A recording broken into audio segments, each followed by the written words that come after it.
विधानसभा भर्ती घोटाला जो हमने हाई कोर्ट में ये जनहित याचिका चल रही है, सरकार इससे भाग क्यों रही है? 8 हफ्ते में माननीय हाई कोर्ट ने कहा सरकार को जवाब देना। आज 12-13 हफ्ते हो गए, 11-12 हफ्ते हो गए, सरकार ने अभी तक जवाब का एक लाइन का कागज भी नहीं दिया। ये जो नियुक्तियां हुई हैं, इसमें बहुत बड़ा भ्रष्टाचार हुआ है, पिक एंड चूज हुआ है 22 सालों में। उत्तराखंड के युवा जब सड़कों पर लाठियां खा रहे थे, तब केंद्र के किसी भी बड़े नेता को कोई परेशानी नहीं थी, क्योंकि जिन युवाओं को दौड़ा दौड़ा कर पीटा जा रहा था वह किसी नेताओं या मंत्री विधायकों के रिश्तेदार नहीं थे।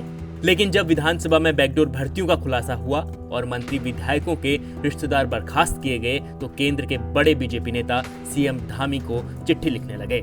इसी कड़ी में विधानसभा भर्ती घोटाला मामले में जिन 228 कर्मचारियों को बर्खास्त किया गया था, उनके लिए बीजेपी के बड़े नेता और पूर्व कानून मंत्री सुब्रमण्यम स्वामी की हमदर्दी सामने आई है, जिसके बाद सुब्रमण्यम स्वामी ने मुख्यमंत्री पुष्कर सिंह धामी को एक चिट्ठी लिखी है और इन बर्खास्त कर्मचारी की बहाली का अनुरोध किया है।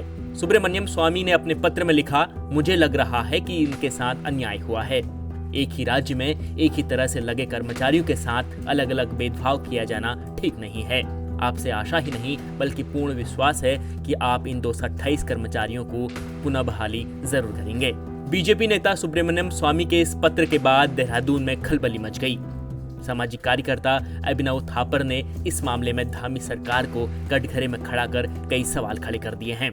पहला जो सुब्रमण्यम स्वामी जी ने हस्तक्षेप किया है इस मामले में, उनको आज मेरे को लगता है आधी अधूरी जानकारी है, शायद वो करते भी नहीं। उनको एक तो अपना पत्र वापस लेना चाहिए, और दूसरा जब तक ये विधानसभा भर्ती घोटाला जो हमने हाई कोर्ट में ये जनहित याचिका चल रही है, सरकार इससे भाग क्यों रही है? 8 हफ्ते में माननीय हाई कोर्ट ने कहा सरकार को जवाब देना। आज 12-13 हफ्ते हो गए, 11-12 हफ्ते हो गए, सरकार ने अभी तक जवाब का एक लाइन का कागज भी नहीं दिया। तो सरकार इससे जो भाग रही है वो गलत कर रही है।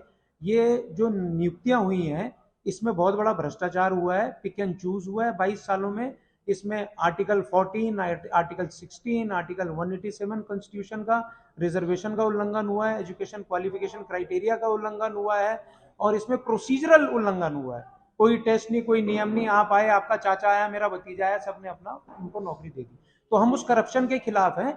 जिस आदमी ने चरस पी उसको तो आप सजा दे रहे हैं, जिसने चरस बेची, बनाई, व्यवस्था बनाई, उसके लिए कोई सजा नहीं है। तो जिसने गलत मैकेनिज्म ड्रॉ किया है, हम उसके खिलाफ हैं, और उसको जो भी सजा है उसको अकाउंटेबल बना के उनसे धन की रिकवरी के लिए भी हम उसमें गए। 6 फरवरी 2003 का नारायण दत्त तिवारी जी की गवर्नमेंट का जियो है। अगर आप गलत तरीके से नियुक्तियां देते हैं तो उन नियुक्तियों की रिकवरी भी आपसे होगी। ये इसमें बकायदा हमने हाई कोर्ट के मामले में ये जियो को भी मेंशन किया। हालांकि अब सुब्रमण्यम स्वामी की बात पर सीएम धामी अमल करेंगे या नहीं, इस पर कुछ कह पाना बेहद मुश्किल है। लेकिन उत्तराखंड के बेरोजगार अपने हक के लिए फिलहाल पीछे हटते नहीं दिखाई दे रहे। उत्तराखंड तक के लिए देहरादून से अंकित शर्मा की रिपोर्ट।